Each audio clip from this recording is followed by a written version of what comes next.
100కు పైగా దీర్ఘకాలిక సమస్యలకు ఎటువంటి ఆపరేషన్ దుష్ప్రభావాలు లేకుండా హోమియోపతి చికిత్స.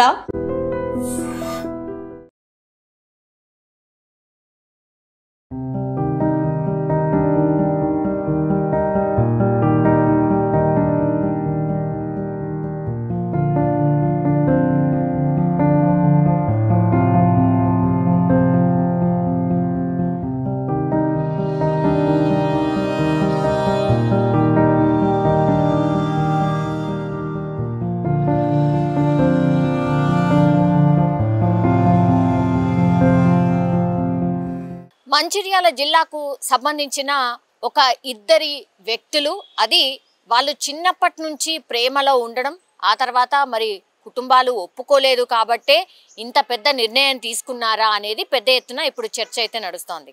యాక్చువల్లీ హితవర్షిని, ఈ అమ్మాయి పేరు చాలా అంటే చాలా బాగుంది, చాలా ముద్దుగా ఉంది.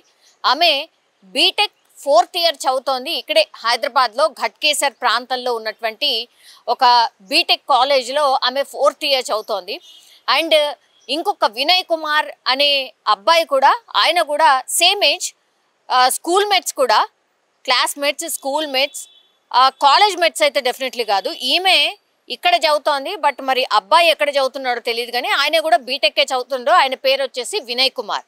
వీళ్ళు మంచిర్యాల జిల్లాకు సంబంధించిన దండేపల్లి మండలం కొర్విచెల్మ, అట్లాగే రాజంపేటకు సంబంధించిన వాసులు వీళ్ళిద్దరు కూడా. అంటే పక్కపక్క ఊర్లే ఉంటాయి కదా, అట్లా అనమాట. సో వీళ్ళిద్దరు ఒకే స్కూల్లో చదువుకున్నారు. అప్పటి నుంచి స్నేహము, క్లాస్మేట్. ఆ తర్వాత మరి వీళ్ళిద్దరి మధ్య ఎప్పుడు ప్రేమగా మారిందో తెలియదు, కానీ గత 8 సంవత్సరాల నుంచి వీళ్ళిద్దరు కూడా ప్రేమలో ఉన్నట్టుగా ఇప్పుడు నిర్ధారణ అయింది. యాక్చువల్లీ ఈ ఇన్సిడెంట్ ఎలా బయటికి వచ్చింది అంటే, ఇప్పుడు ఈ బీటెక్ విద్యార్థి ఎవరైతే నేను చెప్పిన హితవర్షిని ఎవరైతే ఉన్నారో, ఆ అమ్మాయి మొన్న హాలిడేస్ ఉండడంతో ఊరికి వెళ్ళేసి వచ్చింది. అయితే కాలేజ్కి వచ్చిన తర్వాత మరి ఆ ఊర్లో ఏం జరిగిందో ఏంటో తెలియదు, కానీ వాళ్ళ తండ్రితో అన్నదట, డాడీ ఒకవేళ ట్రైన్ మనని ఢీ కొడితే చనిపోతామా అనేటువంటి మాట తన తండ్రిని అడిగి తెలుసుకుందట. అంటే ఇట్లా ట్రైన్ ఢీ కొట్టింది అని అంటారు కదా, మరి చనిపోతారా లేకపోతే ఏమవుతుంది అని. మరి ఆ తండ్రి ఏం జవాబు చెప్పాడో ఏంటో తెలియదు, కానీ ఆమె నిన్న ఘట్కేసర్ దగ్గరలో అత్యంత వేగంగా వచ్చే, అంటే సూపర్ ఫాస్ట్ ట్రైన్ కింద పడి ఆమె ఆత్మహత్య చేసుకుంది. వెంటనే స్పాట్లో చనిపోయినటువంటి పరిస్థితి. వెంటనే ఈ రైల్వేకి సంబంధించిన పోలీసులు కేసు నమోదు చేసి విచారణ చేస్తూ ఉన్నారు. ఇంకోవైపేమో ఇప్పుడు వినయ్ కుమార్, ఆమె చనిపోయింది అన్నటువంటి వార్త తెలిసిన తర్వాత వీళ్ళిద్దరు ప్రేమలో ఉన్నారు కాబట్టి వినయ్ కుమార్కి 2 గంటల్లోనే ఈ విషయం తెలియడంతో ఆయన ఒక సూసైడ్ నోట్ రాసిండు. అందులో స్పష్టంగా చెప్పిండు, నీలాంటి తల్లిదండ్రుల్ని నేను ఇంకా పొందలేదేమో, నా అదృష్టం అనుకోవాలా. అట్లాగే మరి నా బంగారు తల్లి హితవర్షిని, అంటే ఈ అమ్మాయి ఎవరైతే చనిపోయినరో ప్రేమించిన అమ్మాయి, నా బంగారు తల్లి హితవర్షిని లేని లోకం నాకెందుకు, నేనుండి కూడా లాభం లేదు. కాబట్టి ఆమె చనిపోయిన తర్వాత ఇక్కడైతే ఎలాగో కలిసి ఉండే పరిస్థితి లేకుండే కాబట్టి అట్లీస్ట్ పైలోకంలో అయినా సరే అక్కడైనా మేము ప్రశాంతంగా కలిసి ఉండగలుగుతామని ఆశిస్తున్నాము అంటూ ఆ లేఖలో రాసుకొచ్చినటువంటి సిచ్యువేషన్ అయితే కనిపిస్తోంది.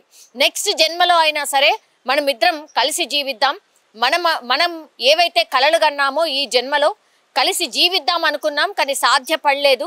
లాస్ట్కి వస్తే ఇలా చనిపోయిన పరిస్థితి వచ్చింది కాబట్టి నువ్వు ఎలాగూ లేవు, కాబట్టి నువ్వు లేని లోకంలో నేను కూడా ఉండి ఏం చేస్తాను, కాబట్టి నేను కూడా చనిపోవడమే ఒకటే మార్గం అంటూ రాసి, ఆ తర్వాత ఆ అమ్మాయి పట్ల ఉన్నటువంటి ప్రేమను ఆ లేఖలో వ్యక్తపరుస్తూ, అమ్మా నాన్న క్షమించండి, అందరినీ బాగా చూసుకోండి అని ఆ లేఖలో కొంత ఇమోషనల్గా రాసి, ఈ వినయ్ కుమార్ అనే అబ్బాయి కూడా సమీపంలో ఉన్నటువంటి వ్యవసాయ బావులు చాలా కామన్గా ఉంటాయి కాబట్టి ఆ దగ్గరలో ఉన్నటువంటి వ్యవసాయ బావిలో పడి ఆయన కూడా చనిపోవడం జరిగింది. ఆ లేఖ ఆధారంగా ఆ కుటుంబ సభ్యులు ఆ లేఖ చూసిన తర్వాత ఆ అబ్బాయి జాడ ఎక్కడుంది అని వెతికినప్పుడు ఆ వ్యవసాయ బావిలో మృత్యువుగా ఆ అబ్బాయిని కనుగొన్నటువంటి పరిస్థితి. ఒక్కసారిగా ఈ ఇద్దరు ఇన్సిడెంట్, అంటే హితవర్షిని చనిపోయిన 2 గంటల్లోనే వాళ్ళ అబ్బాయి వినయ్ కూడా చనిపోవడంతో 2 కుటుంబాల్లో విషాద ఛాయలు అయితే అలుముకున్నాయి. కానీ ఇక్కడ మెయిన్ రీజన్ ఏం చెప్తున్నారు అని అంటే అబ్బాయి అట్లాగే అమ్మాయి క్యాస్ట్ వేరు వేరు కాబట్టి వాళ్ళు కులాలు వేరు కాబట్టి ఒప్పుకోలేదు తల్లిదండ్రులు. సో ఒప్పుకునే పరిస్థితి కూడా లేదు కాబోలు, అందుకే ఆత్మహత్య చేసుకొని ఉంటారు అని మిగతా వాళ్ళు ఇన్సిడెంట్ చూసిన వాళ్ళు తెలిసిన వాళ్ళు మాట్లాడుతున్నారు. కానీ నిజంగానే ఏమి జరుగుంటుంది, ఏమై ఉంటుంది, మరి వీళ్ళు ప్రేమ వ్యవహారం అసలు పెద్దలకు తెలుసా తెలియదా, వీళ్ళని ఏమైనా కట్టడి చేసే ప్రయత్నం ఏమైనా చేశారా, లేకపోతే ఇంకేమైనా రీజన్ అయి ఉంటుందా అనే కోణంలో పోలీసులు అయితే విచారణ చేస్తున్న సందర్భం అయితే మనకైతే కనిపిస్తోంది. ఇంకోటి ఏంటంటే ఈ కేసులో పోలీసులు డిఫరెంట్ యాంగిల్స్లో కూడా విచారణ చేపట్టే అవకాశం కనిపిస్తోంది. ఎందుకంటే ఇద్దరు వేరు వేరు ప్రాంతాల్లో చనిపోయారు.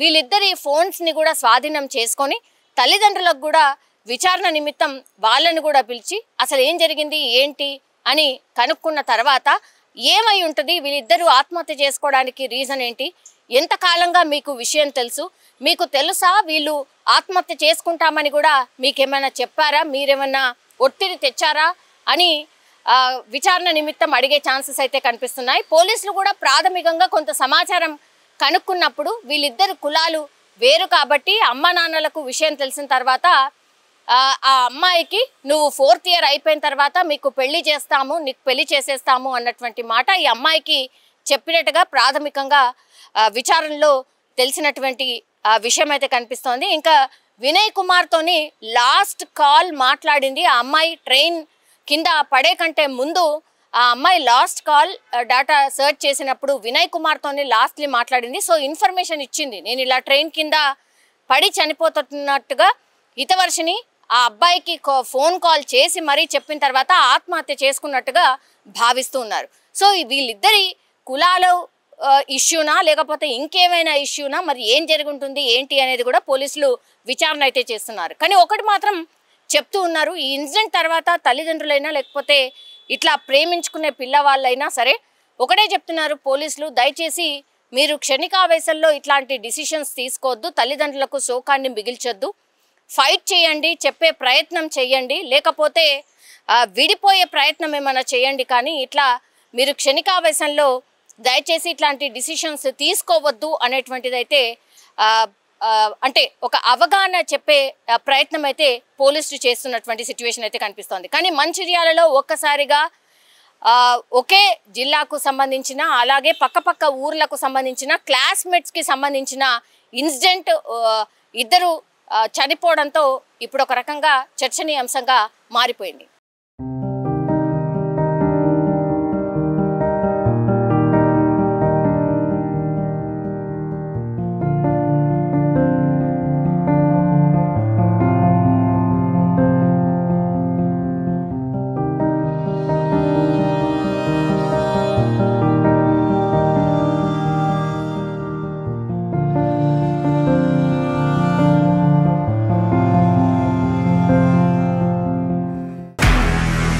నిజంగా ప్రస్తుతం ఉన్నటువంటి సమాజం దేనికి ప్రయారిటీ ఇస్తుంది? ఆర్థిక సంబంధాల చుట్టూ మాత్రమే తిరుగుతుంది. మళ్ళీ ఎన్నికలంగానే చాలా విరక్తి కలుగుతుంది. మంచి అనిపిస్తుంది కదా, లేడీస్ కూడా ఛాలెంజింగ్ జాబ్స్ చేసినప్పుడు చాలా బాగుంటది. ట్రాఫిక్ అసిస్టెంట్స్ గా నియమించిన ట్రాన్స్జెండర్స్ అందరితో సాల్యూట్ చేయించుకుంటున్నారు. ఫుడ్ డెలివరీ ఇవ్వటానికి వెళ్ళినటువంటి డెలివరీ బాయ్ అనిల్ పై కళ్ళ ముందు